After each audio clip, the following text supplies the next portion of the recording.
رات کے 2 بج رہے تھے۔ اسپتال کے طویل اور بے رونق کوریڈور میں ایک ایسی پراسرار اور بھاری خاموشی طاری تھی جو سیدھی دل پر بوجھ بن کر گرتی تھی۔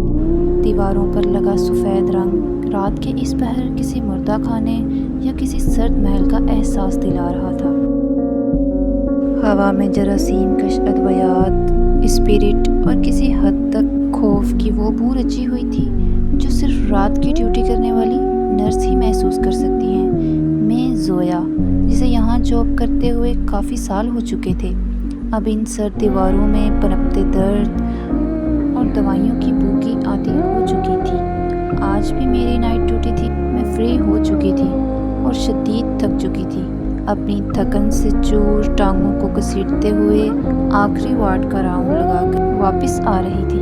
میری آنکھوں میں نیند ریت کے ذروں کی طرح چبھ رہی تھی اور دل کر رہا تھا کہ بس کسی طرح اسٹاف روم میں پہنچ کر کرسی پر سر رکھ کر چند لمحہ آنکھیں موند لوں، اس نیند کا مزہ لوں جو میری راہ تک رہی تھی۔ کوریڈور کی مدھم پیلی روشنی میں میرے جوتوں کی ٹک ٹک ٹک ایک عجیب سی آواز پیدا کر رہی تھی جو اس خاموشی کو مزید بھیانک بنا رہی تھی۔ اچانک میرے قدم وہیں رک گئے۔ میرے دل کی دھڑکن ایک لمحے کے لیے رک سی گئی۔ غلط ہونے کا احساس پوری شدت سے ہوا۔ کوریڈور کے بالکل وسط میں سفید چمکتے ٹائلز پر کچھ گہرے سرخ نشان تھے۔ میری نیند اور تھکن کسی نے ایک جھٹکے میں جیسے کھینچ لی ہو۔ خون تو میں روز دیکھتی تھی، جو عام بات تھی، پر یہ خون عام نہیں لگ رہا تھا۔ یہ جیسے اپنے ایک داستان کا نشان لایا تھا۔ میں نے کانپتے قدموں کے ساتھ تھوڑا سا آگے بڑھ کر دیکھا۔ وہ خون کے قطرے تازہ تھے، کچھ قطرے اتنے بڑے اور گہرے جیسے کسی کے جسم سے مسلسل خون رس رہا ہو اور وہ شخص تیزی سے یہاں سے گزرا ہو۔